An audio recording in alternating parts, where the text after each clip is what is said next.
Part 1. Captivity and Transfer. When the first ships carrying German prisoners of war docked in Boston, New York, and Norfolk, the men braced themselves for punishment. They expected angry crowds, starvation, and hard labor under armed guards. Instead, they stepped into a world that defied everything they'd been told. They found orderly camps with clean barracks, running water, medical treatment, and even canteens stocked with cigarettes, coffee, and books. Some camps had orchestras, libraries, and soccer fields. POWs were given new clothes, fair rations, and wages for their work. They could even send money home through the Red Cross. The Americans treated them not as monsters, but as soldiers who had simply lost a war. For many of these men, it was the first time they had seen electric light in every home. Tractors ploughing vast mechanized farms and factories that ran day and night without bombing raids. The sheer scale of American industry, steel mills, assembly lines, and train yards stretching for miles, left them speechless. One POW later wrote, "We realized then that Germany could never have won." The Americans had everything, and in endless supply. What unsettled them most was not America's firepower, but its decency. Guards joked with them, gave them cigarettes, and let them write letters. Civilians volunteered to teach them English. Local farmers invited them to work the fields and shared lunch at the same table. For men raised on propaganda that painted America as a land of corruption and chaos, it was a moral defeat as well as a military one. By the time they were repatriated, many had become unexpected admirers of the very nation they had been sent to destroy. Some even returned after the war as immigrants, drawn by the same industrious, humane spirit that had once left them in awe. Part 2. Arrival in America. Behind the barbed wire, many Germans began to question the world they thought they knew. The enemy didn't look broken or desperate. It looked prosperous, generous, unstoppable. In the quiet rhythm of American life, they saw something their own leaders had hidden from them, a society that did not need terror to inspire loyalty or fear to enforce order.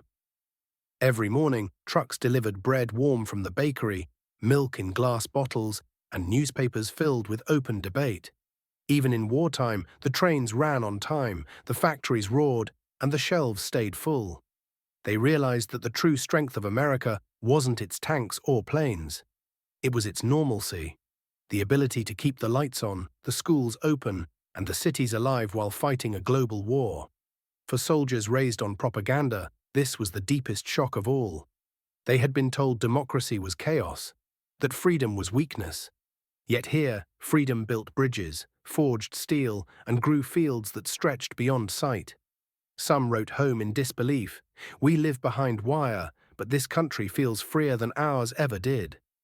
They watched their guards laugh, share jokes, argue politics, and then treat them, their prisoners, with fairness. That decency was disarming. It stripped away the last illusions of Nazi grandeur and exposed a truth too large to ignore. That the war they fought, the one they believed was for civilization, had already been lost long before the first shot was fired, because the civilization they were fighting against had been the stronger one all along. Part 3. The Industrial Shock. In Germany, they had believed American soldiers were soft, pampered men from a land of comfort. But here, they saw something far more formidable. They saw a nation where every town could build a tank, every factory a fortress, where housewives welded aircraft panels before breakfast and teenagers drove tractors to fill the harvest gap. There was no trace of weakness here, only movement, precision, purpose. Steel flowed from furnaces like rivers. Trains carried endless lines of engines, shells, and trucks across a continent that seemed to never sleep. They realized that America's strength wasn't in its armies alone. It was in its people. Ordinary citizens who could turn a grocery store into a workshop, a car plant into an arsenal, a field into a supply line. Every skyline they passed whispered the same truth. This was not a country at war because it had to be. It was a country that chose to build, to work, to endure, because that was simply who they were. For the first time, many German prisoners understood why their war was doomed long before they ever fired a shot. They had underestimated the quiet power of a nation that believed in doing, not boasting, in building, not conquering. And as the smoke of American industry rose above them, many felt not humiliation, but awe.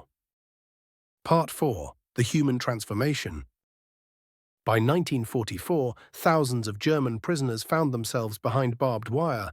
But inside those fences, something unexpected began to grow. Instead of punishment, the Americans offered education. Every morning, classrooms filled with men in faded field uniforms, now students, not soldiers. They learned English from chalkboards. They read newspapers printed with ideas once banned at home: democracy, free speech, the rights of man. For the first time, they saw that debate didn't mean disloyalty, and that truth didn't need permission to exist.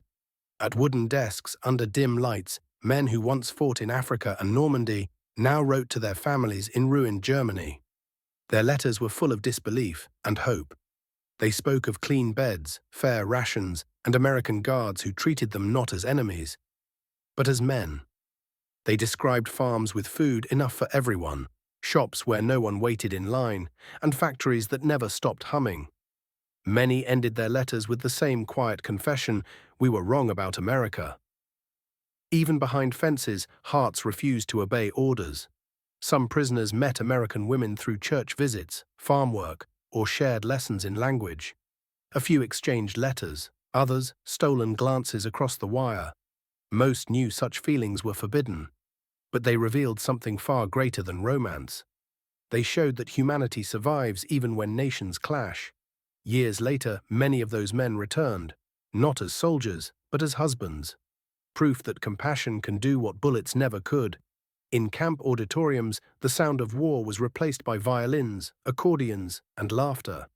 Prisoners formed orchestras, painted murals, and built wooden sculptures from scrap.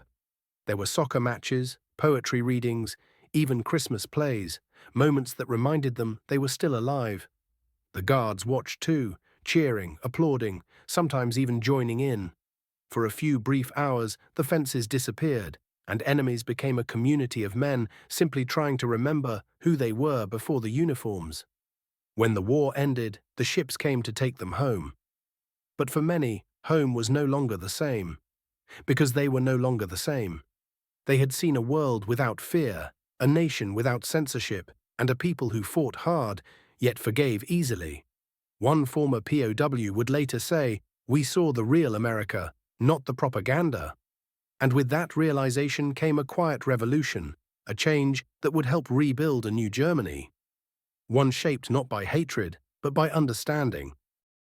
Part 5. Legacy and Reflection. By 1946, the war was over, the camps grew quiet, and one by one, the gates opened. German prisoners, once scattered across the American heartland, were now boarding ships bound for a homeland they had not seen in years. They left behind the fields they had worked, the teachers who had taught them, and the guards who had become their friends. Many looked back as the coastline of New York faded into mist, waving not to enemies, but to a country that had changed them in ways they could not yet describe. They expected the journey home to feel like freedom, but as the ocean stretched out before them, most felt something closer to loss. When the ships reached Europe, the illusion shattered. The ports were silent. The cities, shadows of their former selves. Cologne, Dresden, Hamburg, names once whispered with pride, now lay broken, cold, and grey. The men stepped ashore not as soldiers of the Reich, but as witnesses to its collapse. Smoke still rose from the ruins. Children played where tanks had burned. Back in their villages, these former prisoners became teachers, mayors, engineers, and fathers. They rebuilt brick by brick, but also idea by idea.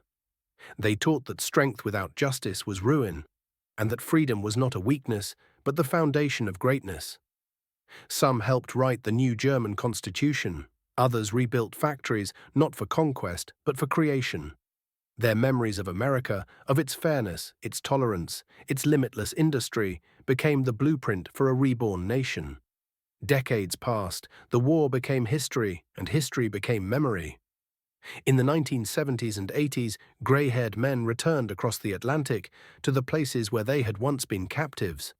They stood again at the fences, now gone, and shook the hands of the Americans who had guarded them. Some embraced old farmers who remembered their names. Others visited graves of those who never went home. For those men, the war had begun with belief in a lie, that power came from fear and domination. But in America, they discovered a different truth. That power could come from compassion and from faith in ordinary people. They carried that truth home into families, towns, and the heart of a nation learning to begin again. And when they spoke of their captivity, they did not speak of humiliation, but of awakening, of the day they saw what freedom looked like and could never unsee it.